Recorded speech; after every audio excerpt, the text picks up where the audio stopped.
արգելքը, որ տեղական իշխանությունները դրել էին Նախիջևանի այս կամ այն բնակավայրը կամ հուշարձանները մոտենալ, լուսանկարել, չափագրել, դա անհնարին մի բան էր։ Որ թվականներից արդեն արգելում էին։ Դա արդեն 65-66 թվականներից։ Անհնարին մի բան էր, ուրեմն առաջի բարդություն այն է, եթե այնտեղ գրանցում չունես Նախիջևանի տարածքում, ուրեմն չես կարող ազատ ելք ու մուտք ունենալ։ Սահմանային գոտի էր Ադրբեջանը հասել էր նրան, Հայաստանի տարածքում էլ կա սահմանային գոտի առաքսամերձ հատվածներում կամ որտեղ սահմանամերձ հատվածները սահմանից մի 5-6-10 կիլոմետր առավելս այդտեղ սահմանային հատված է, ելք ու մուտքը մի քիչ դժվարություն կա։ Իսկ Ադրբեջանը հասել էր նրան, որ ողջ Նախիջևանի ամբողջ հանրապետության տարածքը հայտարարել է սահմանային գոտի։ Իսկ դուք ո՞նց եք կարողանում նկարել, արձանագրել։ Դե հիմա դա ասեմ դες, որովհետև պետք է այնտեղ ասենք մուտք գործելու համար այսօրվա լեզվով ասած վիզային համակարգ էր։ Պետք է գրություն ունենք այնտեղից, որ ասենք հազարներն են բնավորում, ծնողներդ են, չգիտեմ, կամ ինչ որ մի արսանիքի պետք է մասնակցես կամ թաղումը եւ այլ։ Գրություն պետք է ուղարկեն, այստեղ Երևանում գրանցված անձնավորությունը պետք է դա ներկայացնել իր շրջանի ներքին գործերի բաժին, ներքին այդ բաժինը իր հերթին ներկայացնում էր պետանվտանգության կոմիտեին, անձին ստուգելու ով է ինչ է, եթե թույլտվությունը կար, եթե մաքուր է մարդը, ոչ մի բան չգիտեմ ինչ, այդ անցագիրը տալիս էին 5 օր, 10 օր, չգիտեմ, մինչև 2 ամիս, 3 կարճաժամկետ 3 ամիս։ Դայով իմիջիայլոց պետք է ասել շատ խիստ սահմանափակում ուներ, ասենք տվել են, ասենք Արինջ գյուղ գնալու համար։ Այս Արինջից հաջորդ գյուղը, ասենք 3 կիլոմետր է, 5 կիլոմետր է, չգիտեմ, ծանոթ ունես, բարեկամ ունես, ու մեզ այցելություն գնաս, անպայման պետք է տեղական իշխանությունը տեղեկաց թույլտվություն վերցնես, գնաս նոր վերադառնաս։ Այսպիսի արհեստական դժվարություններ, էլ չեմ խոսում, եթե հանկարծ մոտենաս եկեղեցու մոտ, լուսանկարես, նայես, արձանագրություն արտագրես եւ այլ, կամ չափագրես, դրանք բացառված են եղել։ Ասեմ, որ Թուրքիայի տարածքում առավել ազատ ես հուշարձանին մոտենալու, լուսանկարելու եւ այլ։ Իսկ Նախիջևանի տարածքում հատուկ կարգադրություն էր արված իրենց Ադրբեջանի կենտրոնից, ներքին գործերի նախարարությունից, որ ովքեր կլինեն կմոտենան արգելելուց բացի պետք է ամիջայլ ձերբակալում ու բանավոր այդպես չեն ձերբակալում, բերել գյուղական խորհուրդ կամ միլիցիայի բաժին։ Ադրբեջանը պետական քաղաքականությամբ ոչ բացահայտ, այլ քողարկված, արդեն վերջին տարիներին բացահայտ կերպով էր դա անում, ճնշումներ էր գործադրում, աշխատանքներ չէր տրամադրում, կամ չգիտեմ նրանց երիտասարդ կադրերը, եթե կհիշեք խորհրդային իշխանության տարիներին կար բարձրագույն կրթություն ունեցող մասնագետներին տեղավորել աշխատանքի մանավանդ գյուղատնտեսական, մանկավարժական եւ այլ բնագավառների համար։ Հայկական գյուղերը, որ գյուղատնտեսության նախագահի ֆերմայի վարիչը, բրիգադիներն, որ տասնամյակներ 30-40 տարի ղեկավարել են այդ գյուղը, բերում էին մի հատ, ասենք, ադրբեջանցի բարձրագույն կրթության մի երիտասարդ բերում էին հատը գյուղատնտես էր աշխատում օրինակի համար, մեկ ուրիշ մասնագիտությամբ եւ այդ մեկ ընտանիքը դառնում էր 2-5 նրանց զարգացումը սերնդի մի ընտանիքը փաստորեն ադրբեջանցիները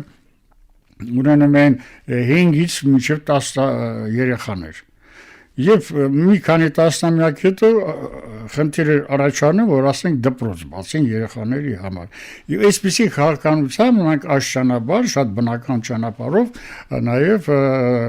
դատարկվեց հայությունը եւ փաստորեն Արցախյան շարժման սկզբներում 1987-88 թվականին արդեն Նախիջևանի տարածքի հայկական գյուղերը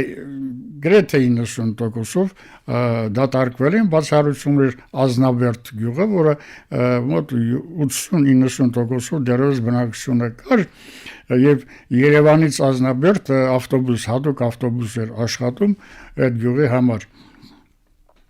Եվ ընդամենը մնացել էր մոտավորապես 2800-3000 իջավ բնակչություն, որոնք տեղափոխվեցին 88 թվականին։ Ասեմ, որ այն վայրենությունները, որոնք Ադրբեջանը իրագործել Սումգայիթում, Բաքվի ջարդերը եւ այլն, Նախիջևանի տարածքում այդպիսի բաներ չեն եղել։ Ադրբեջանցիները փաստորեն մի քանի դեպք, ընդամենը 2-3 դեպքեր, որոնք կային, հայությանը կարծեմ 2 սպանվածություն այդպես եղավ, մնացածներին իհարկե ժամանակ էին տվել մի քանի օր, որպեսզի դուրս գան, նույնիսկ նրանք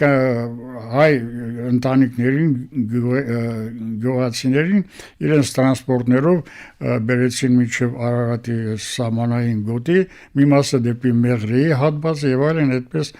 դատարկվեց։ Իսկ իրենց ունեցվածքը տունը փոխանակեցին, ոնց որ անում էին, թե ուղղակի զրկելով ու զրկելով։ Ցավոք սրտի այդ խառը ժամանակներին եւ որ եղավ, եթե հիշեք, խորհրդային իշխանությունները Մոսկվան որոշում ընդունեց այդ տեղափոխությունների ժամանակ Հայաստանից ադրբեջանցիները գնացին, ընդդրեց հայությունը եկավ,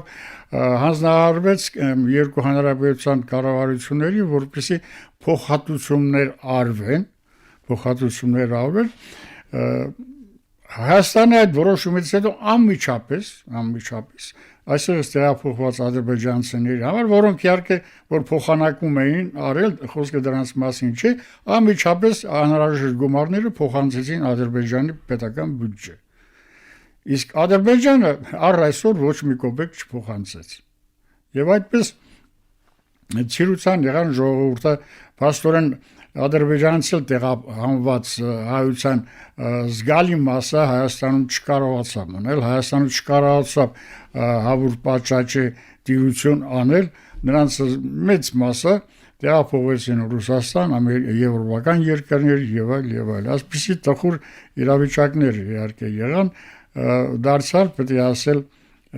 կարծում եմ իմ անձնական կարծիքով մեր իշխանությունների